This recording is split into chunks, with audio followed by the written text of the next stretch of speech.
Oh, thank you, dear. Welcome. I'm so looking forward to meeting your parents. And they you. Which brings up a fundamental problem. You see, when Gloria, my mom, Gloria, when she called to let me know that she received your very generous invitation, she sounded just a little... Like a basket case. overwhelmed. Oh, I'm so sorry. That wasn't my intention. I know. But you see, the thing is, this sort of evening is kind of beyond the scope of my ma's everyday experiences. So she was hoping that maybe you could tell me and I could relate it back to her so that everyone would be clear on the parameters. Like, well, what do you anticipate the specifics of this little visit to be? Well, it's as the invitation states. It's a simple family dinner. A chance to get to know each other.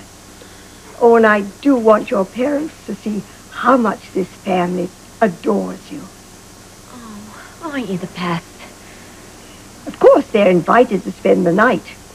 But we certainly have the room. But if you think that's uncomfortable for them, we can always arrange for a suite at the hotel. So, well, honey, where would you think that they would be more comfortable? Here in the big house or in the presidential suite at the PC Hotel? And I also assumed that it would be a perfect time to make plans for a formal wedding ceremony. What, dear? What's the matter? Well, my pop's still just a little funny, referring to me and him, in terms of a lifetime commitment. Funny? As I recall, Carmine likes to use my name and the word weasel as though they were one and the same. Oh. Well, my pops can just be a little unpredictable. Well, I do have some experience in the care and handling of unpredictable men. But if you're still concerned, perhaps everyone would feel more at ease if I invited the whole family. Oh, no. No, you don't want to do that. No, not yet. Not yet. Well, whatever you think is best, dear. As long as they know how much we all love you, especially your husband, and that they understand that our home is their home. Boy. Oh, boy. How do you do, Mr. Quatermain? How do you do? How do-do-do? How doody-doody-do?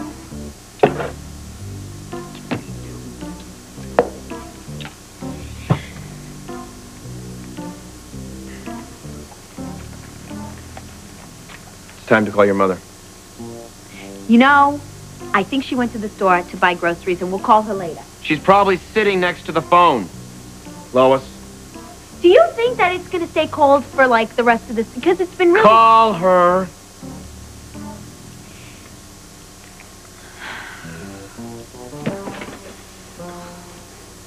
I'm a dead woman. This is going to be the worst day of my life.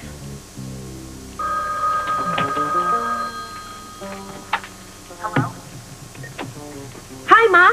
Is this my little girl? Yeah, but you ought to know that I'm not alone. Oh? Hi, Gloria. How's it going? Is that him?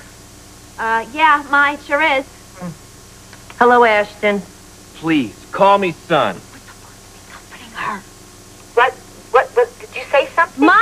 What? Ma, we just had the loveliest chat with Ned's grandmother. She is such a doll, you're going to adore her. Yeah, I'm sure. I swear to you, Ma, there was nothing to get yourself all tied up and not sober.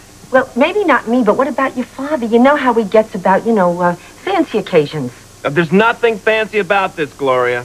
Yeah, right. It's just going to be a little family dinner and then maybe a little bit of chit-chat in the cozy little den afterwards. You know, Ma, maybe you shouldn't think about this as an invitation to the Q's. Just pretend you're coming to visit me. Not that you have to pretend because you are. And then we are going to show you all over Port Charles. We're going to introduce you to all of our friends. Isn't that right, honey? I am really looking forward to it, Gloria. Yeah. Sweetheart, the point still is, honey, that, Carmine's digestive tract, if fancy food, it just upsets it, And you know how anxious he gets when he leaves Bensonhurst, after for a while. Well, Ma, I think he really ought to talk to a doctor about that. What? Well, it's like those people who are afraid to leave their home. I mean, Ma, he breaks into hives every time the B train hits the tunnel towards the city. What are those people called? What is that called? Agoraphobia? Agoraphobia. My husband is not agoraphobic, and he don't need no shrink. Of course not. Gloria, you have my solemn oath that my grandmother will do everything in her power to make you both feel welcome. Your solemn oath? Your solemn oath? And if you're worried about the menu, I'll make sure that Cook prepares the simplest of meals. Cook? All easy to digest. Oh, no, we can't have Cook going to any extra trouble on our account.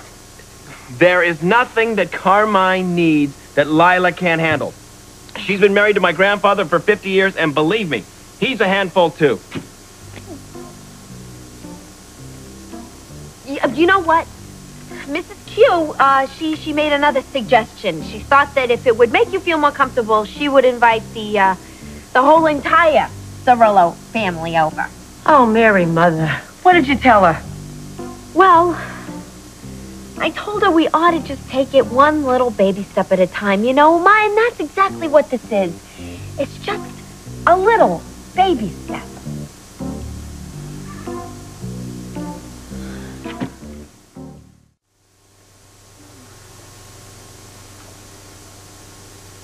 Stop fretting.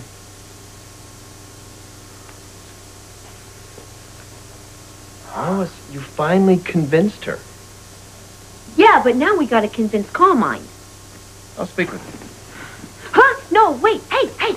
Don't you dare. Okay.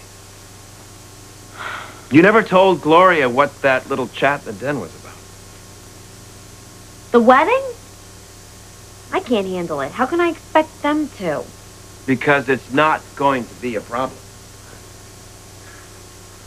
Guy, all you gotta do is show up in a tux and a matching pair of socks.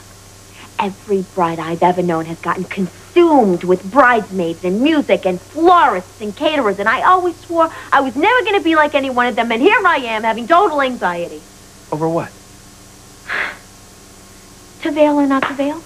Lily of the Valley or White Roses? Full bar or no host bar? Vale, Lily of the Valley, and definitely a full bar. Sweetheart, listen to